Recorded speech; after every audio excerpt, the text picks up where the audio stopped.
Okay, so I've gone ahead and I have seam finished my sleeve seams on both sides, pinned them together and then stitched them at 5/8, and then I just went ahead and pressed the seam open. So now what I want to do is I want to prepare this to set this little finished sleeve into the finished bodice. So I'm going to go ahead and turn this pretty side out. So again, this is going to be the tiniest, littlest sleeve you've ever seen. Jack, would it be possible to lower the volume a little bit? Thank you. Sorry about that, guys. Okay, so I have this tiny little 3/4 length sleeve, and I have this tiny, tiny little half a shirt that it's going to fit into. What I like to do is I like to make my sleeve right side out, so I turn it so that it looks really pretty. And then I take my bodice and I flip it wrong side out, so inside out. And what you're gonna do is you're gonna now look at the notches. So I have a single notch for my front that matches a single notch on my sleeve. So what I want to do is I want to match this together, and this is the part that gets a little confusing. So what you should start with is you should start with the sleeve seam matched pretty sides together to the side seam. So if I take my side seam and I lay it, again, pretty sides touching to my sleeve, and I'm going to pin that.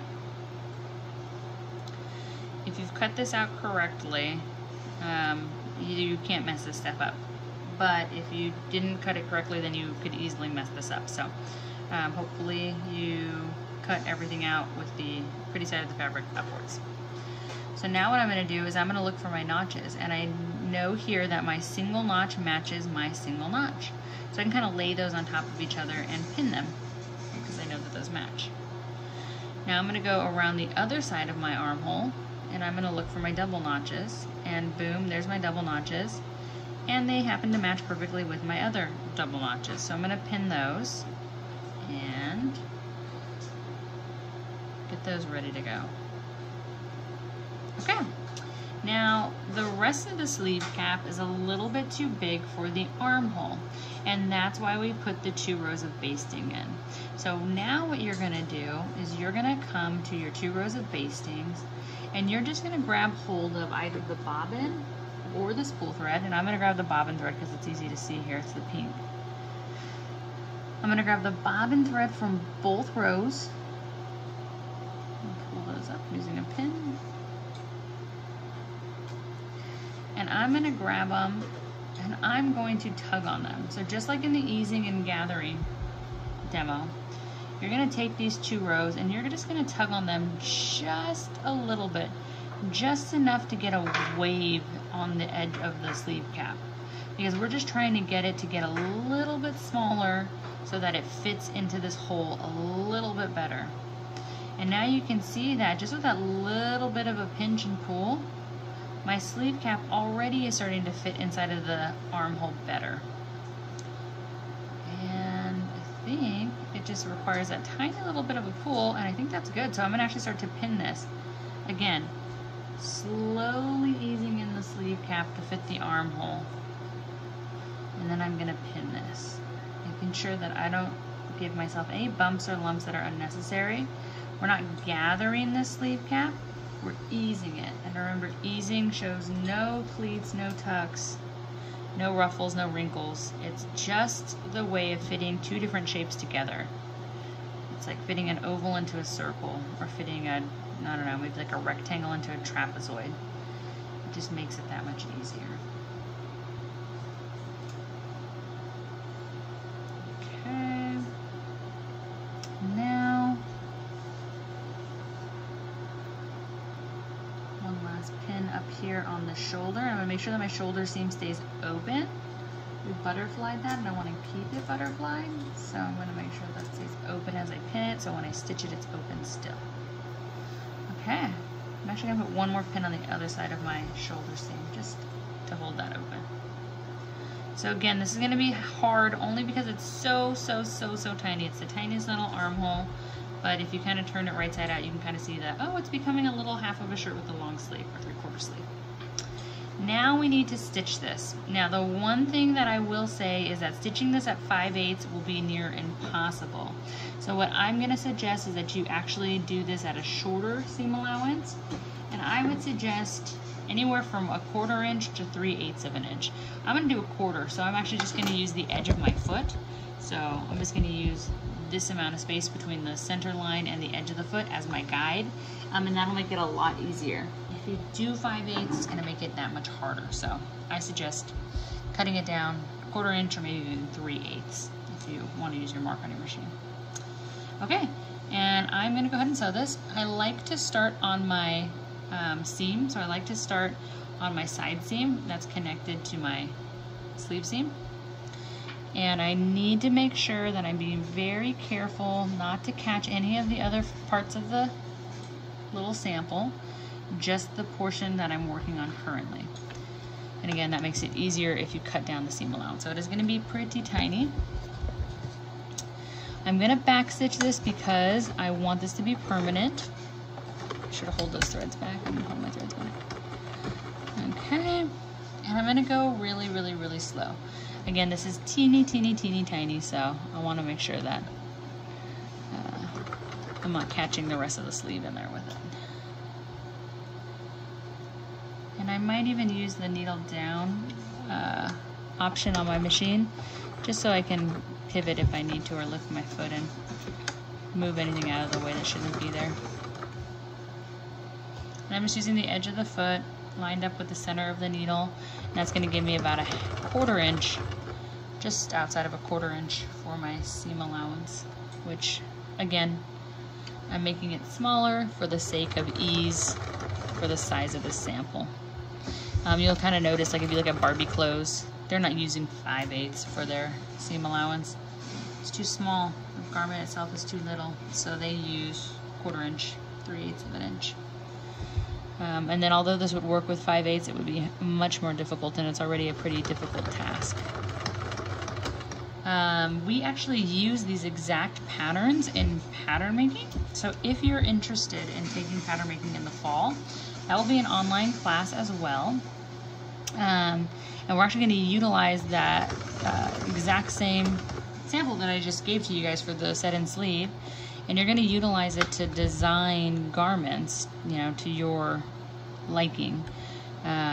So we actually will produce little tiny miniature outfits. So this is kind of nice because this gets you ready for that. The only prereq for that class is beginning sewing. So you guys, once you finish this class, will be ready for that. So if you want to sign up for pattern making and design your own patterns, that's Fashion 36, and it'll be offered online. Hopefully a hybrid, we'll see. We'll see if they'll let us go back to campus, but as of now, it's going to be fully online. And that'll be in the fall. Again, this is a nice kind of intro into that since you're using these tiny little stencils already. Almost done. I'm just gonna be careful on this turn here. I don't want to catch the sleeve in it at all. Make sure that that seam stays pressed open.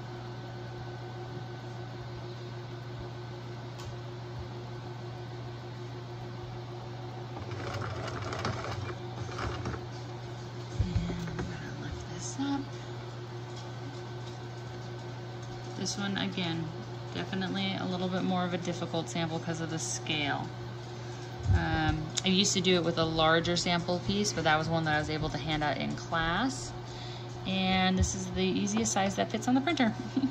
So I apologize because this is a little bit more of an advanced size for sure for the technique, but again, it'll prepare you for pattern making.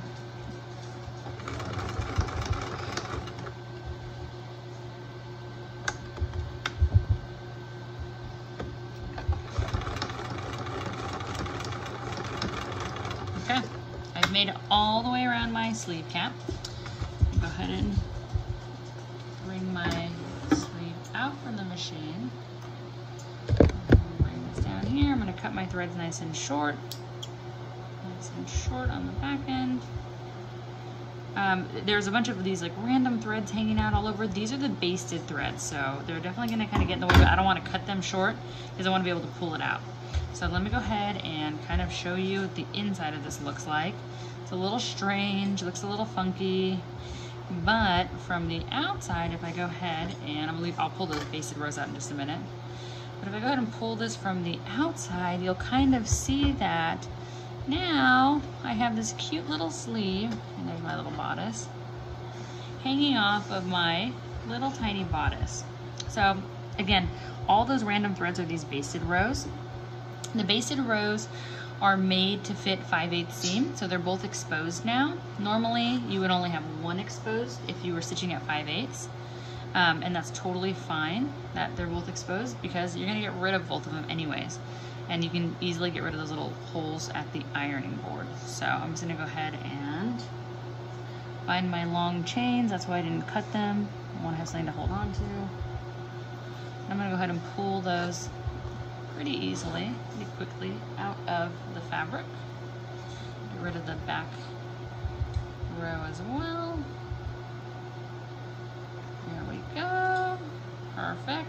And then anything else that you have that's kind of hanging out back here is from the beginning of the stitch. So I'm going to go ahead and cut these nice and short because these were from my back stitch. And when I said make sure that you hold your threads back, I didn't hold my threads back at the beginning when I started that sample.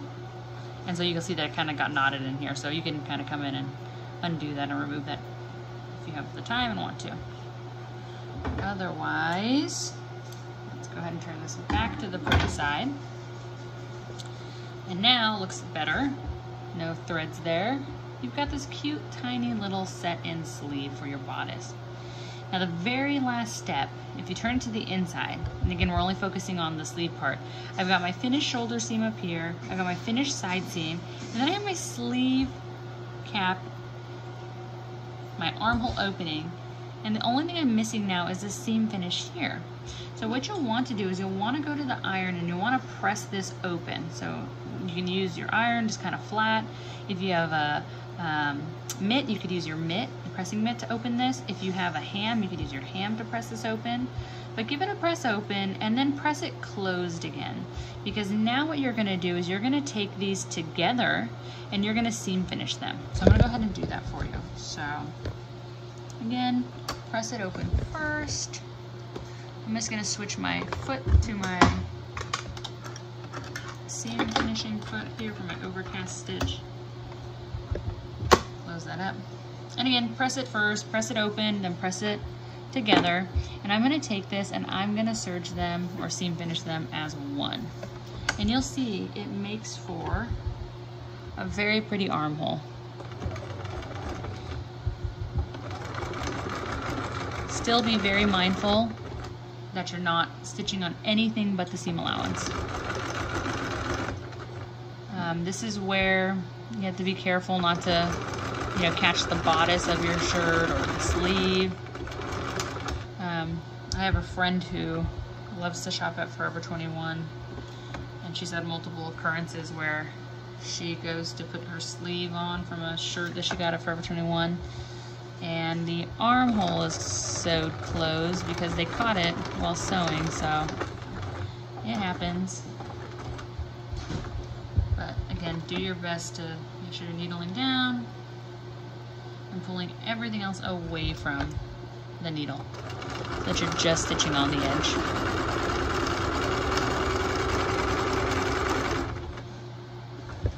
Needle down again. Almost done. Take your time.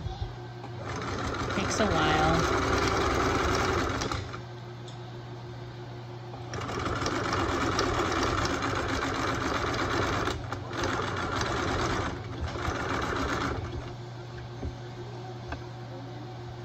Sure that this is under there. Okay, I'm just overlapping my stitches, pull that to the back. And I'm going to go ahead and trim these really short, get these out of the way. Okay, and now I have a completed